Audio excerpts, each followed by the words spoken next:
Oi, gente. Hoje eu vou gravar sobre a lista de múltiplos e divisores da frente B. Primeira questão fala: qual dos números abaixo não é divisível por 3? Então, nessa primeira questão, a gente tem que lembrar o que faz o número ser divisível por 3, que no caso é quando a soma dos seus algarismos é divisível por 3. Como assim? Por exemplo, eu tenho aqui 456 na letra A. Quando eu somo seus algarismos, ou seja, 4 mais 5 mais 6, eu vou ter como resultado 15, certo? E 15 é um número divisível por 3. Então, 456 eu posso afirmar que também é um número divisível por 3. A B, 8. Então, eu vou somar 8 mais 2 mais 9 mais 8. Isso resulta em 27, que também é um número divisível por 3. Então, portanto, 8.298 é um número divisível por 3. Na de baixo, a C, eu tenho 1.050, que no caso eu vou somar 1 com 0, com 5 e com 0. 1 mais 5 é 6, e é um número divisível por 3. Então, 1.050 também é divisível por 3. Quando eu tenho aqui o de baixo, eu vou somar 7 mais 9 mais 1 mais 3. Isso dá 20. E 20 não é um número divisível por 3. Portanto, 7.913 não vai ser um número divisível por 3. E como é isso que a questão pede, essa é a resposta da questão. Só para conferir, 42, eu vou somar 4 com 2, que vai me dar 6, que também é divisível por 3. A 2. Qual dos números abaixo é divisível por 4? Então, aqui agora a gente tem que lembrar qual é o critério de divisibilidade por 4, que no caso é o número formado pelos dois últimos algarismos tem que ser divisível por 4. Então, vamos conferir. Aqui eu tenho os dois últimos algarismos, são 52. 52 não é divisível por 4. Então, essa não é a resposta. O de baixo não é divisível por 4, porque quando eu divido, vai ter um resto diferente de 0.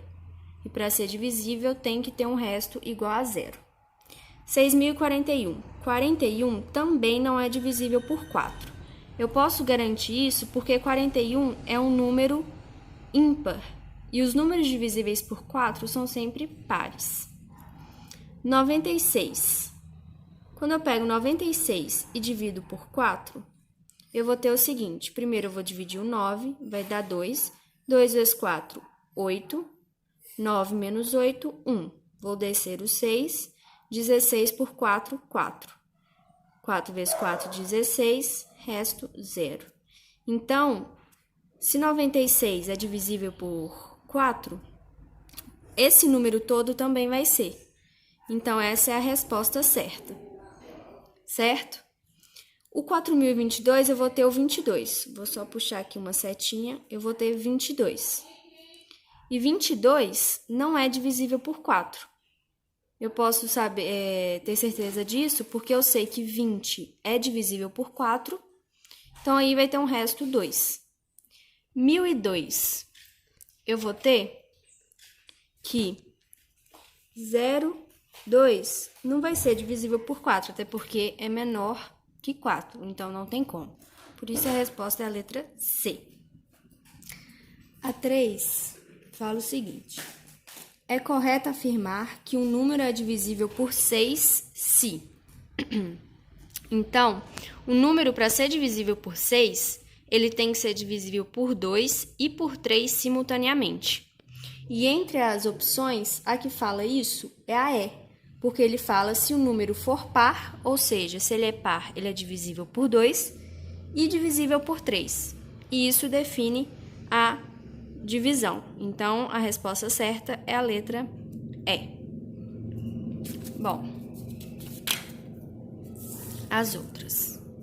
A 4, deixa eu arrumar aqui. diz o seguinte: considere o número 6m mais 3. Poderíamos dizer que esse número é par para algum valor de m? Que eu tenho que lembrar que o número é par se ele for um número inteiro divisível por 2. Se ele for divisível por 2, ele é considerado par. Uma forma de escrever números pares é 2n. Então, eu sempre posso escrevê-lo como uma multiplicação entre 2 e um outro valor. Quando a gente considera 6m mais 3, eu sei que 6m sempre vai me dar um número par.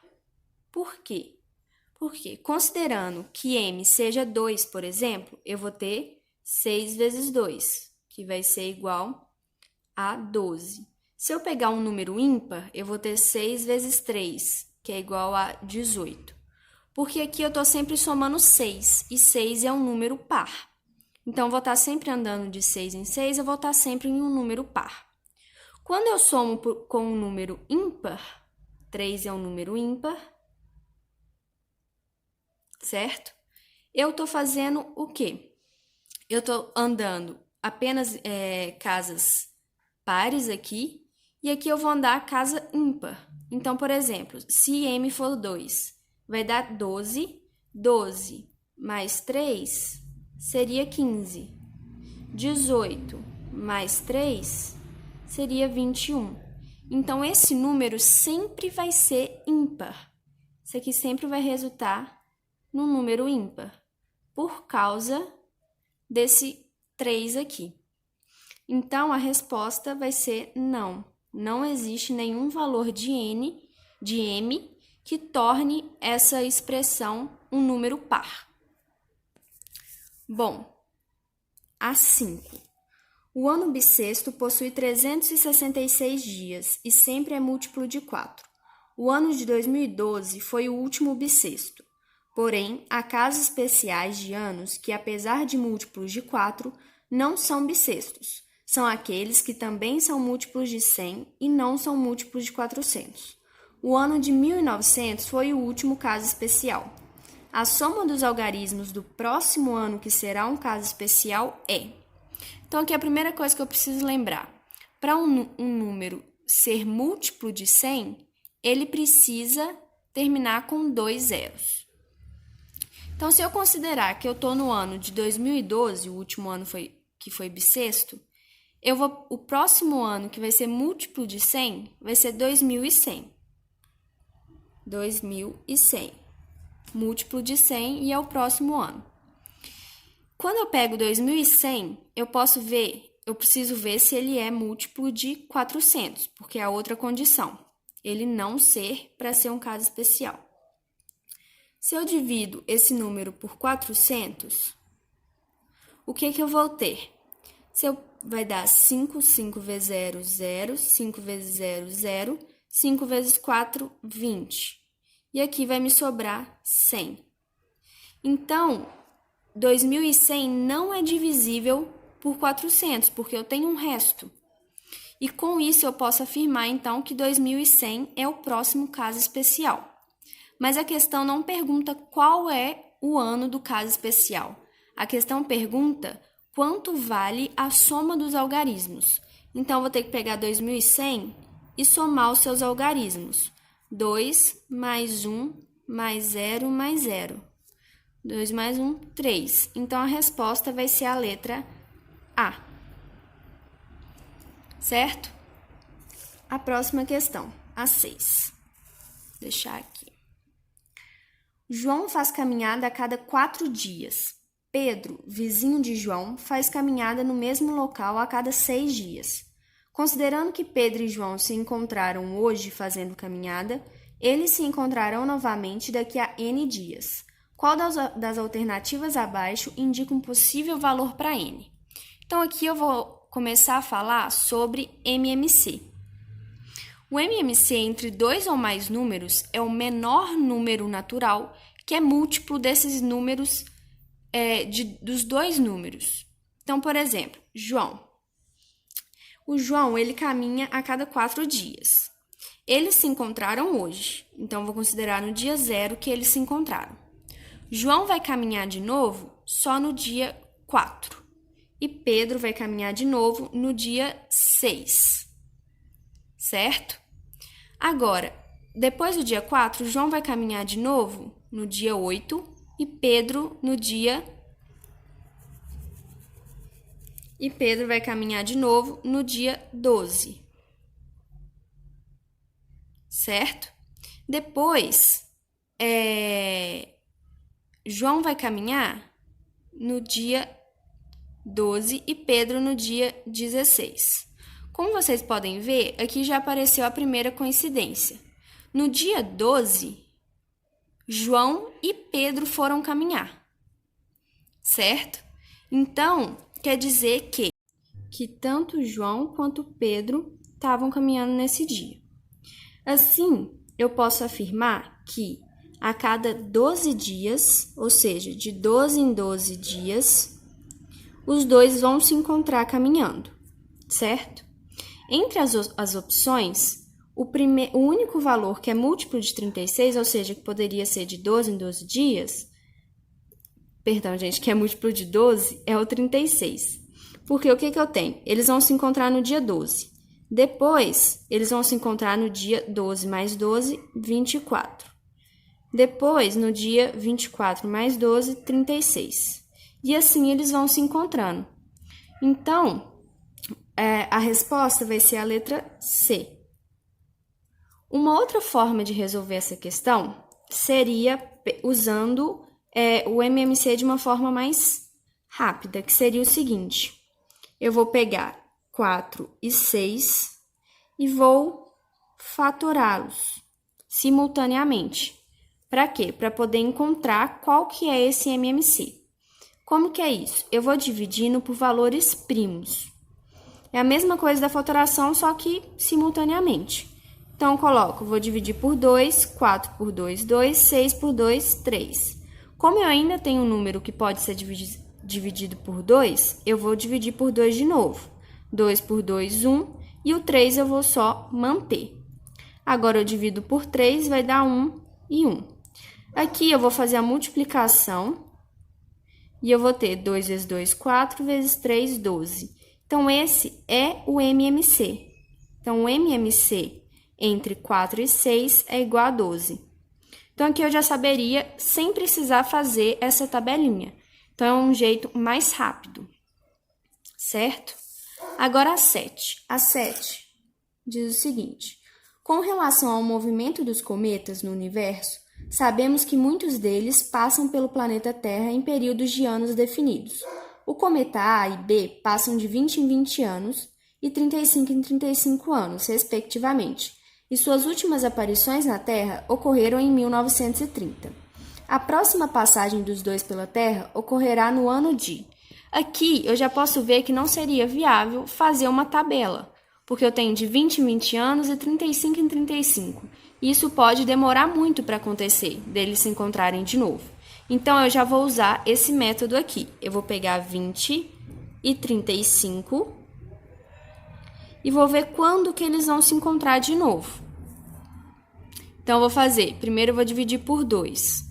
20 por 2, 10. E eu só mantenho 35. Posso dividir por 2 de novo. Por 2 vai dar 5 e 35. Agora, eu vou dividir por 5, porque nenhum dos dois é divisível por 3, então não tem por que eu dividir por 3. Então, vai dar 1 e 7. E agora, eu vou dividir por 7, 1 e 1. Aqui, eu faço igual eu fiz aqui em cima, a multiplicação desses valores. Então, vou ter 2 vezes 2, vezes 5, vezes 7. E aqui eu vou ter 2 vezes 2, 4. 4 vezes 5, 20. 20 vezes 7, 140. Então, quer dizer que o MMC de 20 e 35 é igual a 140. Então, eles vão se encontrar de 140 anos em 140 anos. Se eles se encontraram em 1930, a próxima vez que eles vão se encontrar vai ser daqui a 140 anos, que vai me dar 2070. E como resposta, a letra D. Então, Esse método de resolução com MMC é muito usado em questões que perguntam sobre encontros. Olha aqui, na questão de cima, eu tinha um encontro de duas pessoas caminhando em períodos diferentes, eu queria saber quando que elas iam se encontrar. E aqui é o tempo do cometa passar. E eu queria saber quando que eles iriam se encontrar, quando que iria passar ao mesmo tempo, certo? Agora a 8. A 8 já entra num assunto diferente. Eu vou ter o seguinte. Um escritório comprou os seguintes itens: 140 marcadores de texto, 120 corretivos e 148 blocos de rascunho, e dividiu esse material em pacotinhos, cada um deles contendo um só tipo de material, porém todos com o mesmo número de itens e na maior quantidade possível. Sabendo-se que todos os itens foram utilizados, então o número total de pacotinhos feitos foi. Aqui eu preciso lembrar primeiro o que é MDC. O MDC de 2 ou mais números é o maior número que é divisor de todos esses números.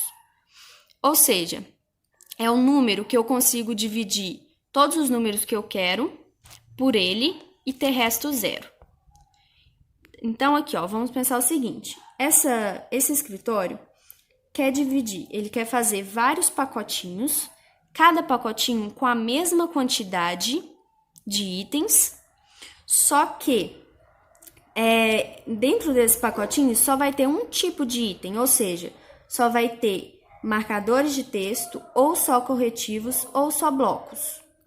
Como eu quero utilizar todos os itens, ou seja, eu não quero que reste nenhum, eu preciso que esse número de itens dentro de cada pacotinho seja um divisor tanto de 120 quanto de 140 e de 148, porque eu não quero que reste nada. Então, o que eu vou fazer? Eu vou ter que calcular o MDC entre eles. E para fazer isso é um método muito parecido com MMC.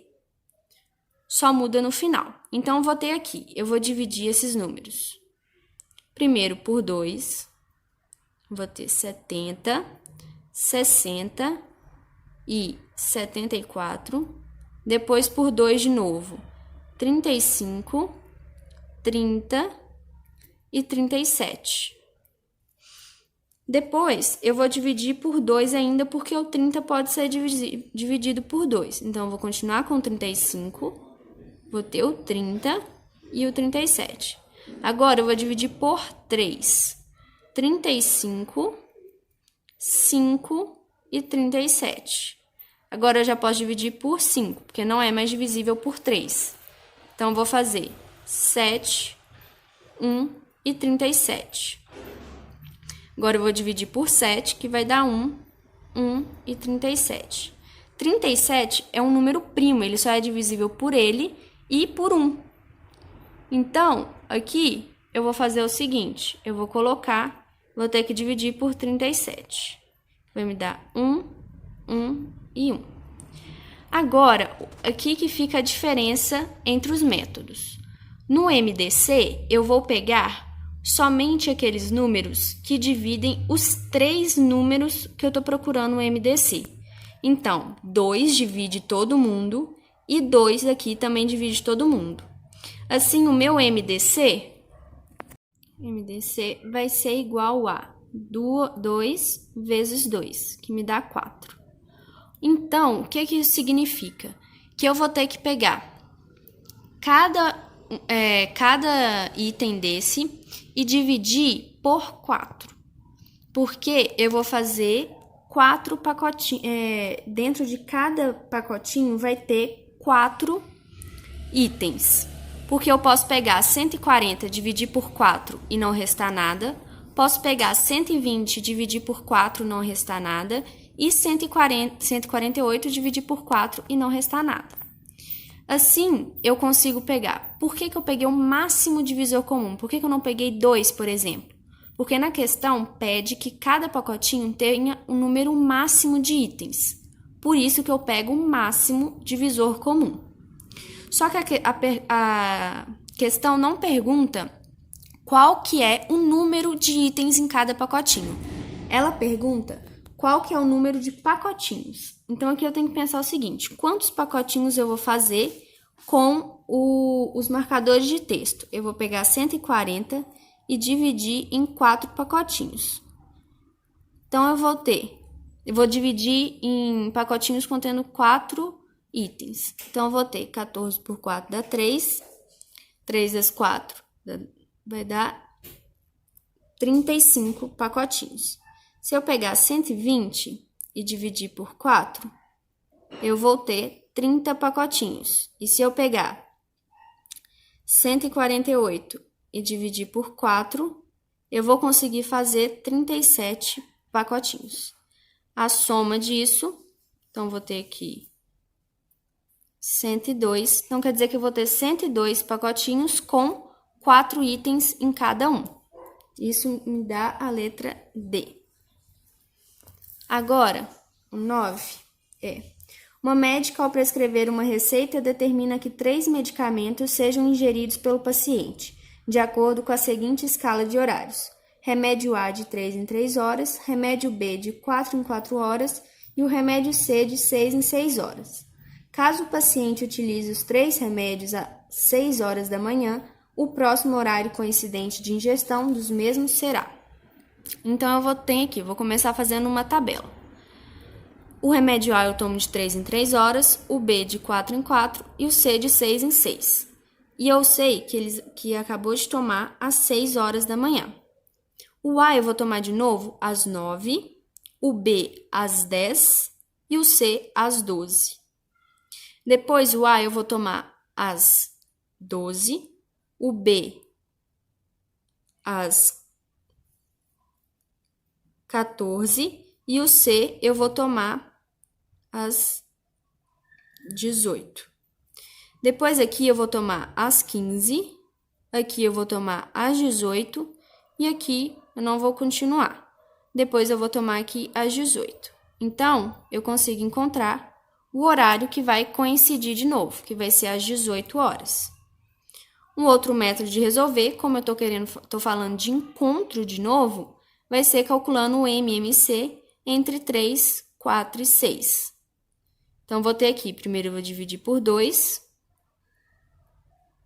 depois por 2 de novo, e agora por 3. 1, 1, 1. Quando eu faço 2 vezes 2 vezes 3, eu vou ter 12. Então, quer dizer que eles vão se encontrar de novo daqui a 12 horas. Como a primeira vez que ele tomou foi às 6 horas, mais 12, eu vou ter 18 horas.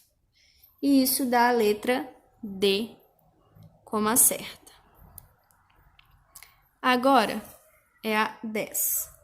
Os números de identificação utilizados no cotidiano de contas bancárias de CPF, de carteira de identidade, etc., usualmente possuem um dígito de verificação, normalmente representado após o hífen, como em 173269. Esse dígito adicional tem a finalidade de evitar erros no preenchimento ou digitação de documentos. Um dos métodos usados para gerar esse dígito utiliza os seguintes passos. Então, aqui eu já vou indo fazendo os passos. Eu tenho esse número. Eu vou ler a pergunta. O dígito de verificação fornecido pelo processo acima para o número 24685 é. Então, vou ter que fazer esses passos. Multiplica-se o último algarismo do número por 1, o penúltimo por 2, o antepenúltimo por 1 e assim por diante, sempre alternando multiplicação por 1 e por 2. Então, vou multiplicar o último por 1, o penúltimo por 2, o outro por 1, aqui vai ser por 2 e o primeiro vai ser por 1. Então, eu faço essa multiplicação. 2 vezes 1, 2, 4 vezes 2, 8, 6 vezes 1, 6, 8 vezes 2, 16 e 5 vezes 1, 5. O próximo passo é: soma-se 1 a cada um dos resultados dessas multiplicações que for maior do que ou igual a 10. Então, vou ter o único que é maior que 10 é esse aqui. Então, eu vou fazer 16 mais 1, que vai ser igual a 17. Em seguida, soma-se os resultados obtidos. Então, aqui eu vou ter 5 mais 17 mais 6 mais 8 mais 2. Então, eu vou ter 5 mais 17 dá 22. 22 mais 6 dá 28. 28 mais 8 dá 36. E 36 mais 2, 38. Depois, calcula-se o resto da divisão dessa soma por 10, obtendo-se o dígito verificador. Então, agora eu vou pegar 38 e dividir por 10. 38 dividido por 10 vai dar 3. 3 vezes 10, 30. E resta 8. Então, esse vai ser o código verificador. Que a resposta certa, então, vai ser a letra E. A 11. A 11 diz: 3 rolos de barbante que medem, respectivamente, 24 metros, 84 metros e 90 metros, foram cortados em pedaços iguais e de maior comprimento possível. Então, o comprimento de cada um desses pedaços vale. Aqui eu vou ter que fazer o MDC também, porque agora eu estou falando de uma divisão. Então, eu já vou usar o método da fatoração simultânea. Primeiro, eu vou dividir por 2, eu vou ter 12, 42 e 45. Depois, por 2 de novo, eu vou ter 6, 21 e 45, que não é divisível por 2. Por 2 de novo, 3, 21 e 45. Agora, eu vou dividir por 3. Vou ter 1, 21 por 3, 7. E 45 dá para dividir por 3 também. Dá 15. Vou dividir por 3 de novo, tendo 1, 7 e 5. Por 5, vou ficar com 1, 7 e 1. E por 7, eu vou ter 1, 1 e 1. Agora, como eu estou procurando o MDC, eu vou ter que pegar os números que dividem os 3 números que estão de cá. Então, vai ser 2 e 3. Então, o meu MDC vai ser igual a 2 vezes 3, que dá 6. Como a questão pergunta o tamanho do barbante, essa é a resposta. Eu vou dividir todos esses barbantes em pedaços de 6 metros, porque assim eu vou conseguir dividir todos do mesmo tamanho e sem sobrar nada. Então, essa é a resposta. Isso da letra A. Bom, a 12, ela diz o seguinte: para cada indivíduo, a sua inscrição no cadastro de pessoas físicas é composto por um número de 9 algarismos e outro número de 2 algarismos, na forma D1 e D2, em que os dígitos D1 e D2 são denominados dígitos verificadores. Os dígitos verificadores são calculados aí aqui agora eu vou ler a pergunta, porque aí eu já vou fazendo com a leitura.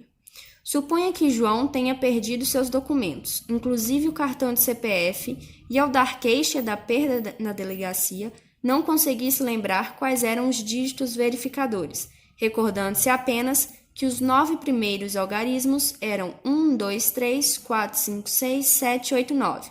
Neste caso, os dígitos verificadores D1 e D2 esquecidos são, respectivamente. Então, aqui eu vou ter o seguinte: os dígitos são calculados a partir da esquerda da seguinte maneira: os 9 primeiros algarismos são multiplicados pela sequência 10, 9, 8, 7, 6, 5, 4, 3, 2. O primeiro por 10, o segundo por 9 e assim sucessivamente. Então, vou pegar 1, 2, 3, 4, 5, 6, 7, 8 e 9 e vou multiplicá-los por 10, 9, 8, 7, 6 5, 4, 3, 2. E aqui eu vou ter 10, 18, 24, 28, 30, 30, 28, 24 e 18 de novo. O passo seguinte é, em seguida, calcula-se o resto R da divisão da soma dos resultados das multiplicações por 11. Então, tá. Então, primeiro eu preciso somar todos esses valores aqui. Fazendo essa soma, eu tenho 210. Agora, eu vou pegar 210 e dividir por 11. 21 dividido por 11 dá 1. 1 vezes 11, 11. 21 menos 11, 10. Vou descer o 0. 100 por 11, 9. 9 vezes 11, 99. 100 menos 99, 1. Então, o meu resto é igual a 1. Aí a questão diz, se esse resto R for 0 ou 1, D1 é 0. Então, eu já sei que o meu D1 é igual a 0. Ok. O dígito D2 é calculado pela mesma regra, na qual os números a serem multiplicados pela sequência dada são contados a partir do segundo algarismo, sendo D1 o último algarismo. Então, vou pegar agora, não vou pegar a partir do 1, vou pegar a partir do 2. Então, 2, 3, 4, 5, 6, 7, 8 e 9. E o último vai ser o D1, que é 0.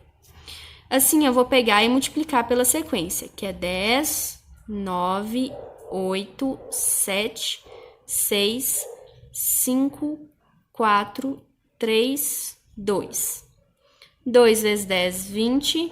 3 vezes 9, 27. 4 vezes 8, 32. 5 vezes 7, 35. 6 vezes 6, 36. 7 vezes 5, 35. 8 vezes 4, 32. 9 vezes 3, 27. E 0 vezes 2, 0. Depois, eu vou somar, porque é o mesmo método. Somando, eu vou ter 244. Quando eu pego 244 e divido por 11, eu vou ter 24 por 11. Vai dar 2, 22. 24 menos 22, 2. Vou descer o 4. Vai ser 2 também. 2 vezes 11, 22. 24 menos 22, 2. Então, o resto foi 2. Quando o resto é 2, eu tenho que o meu D2 vai ser igual a 11 menos esse resto, que é igual a 9. Então, agora eu tenho o meu resultado, isso da letra A. Qualquer dúvida que vocês tenham no vídeo, é só me chamar.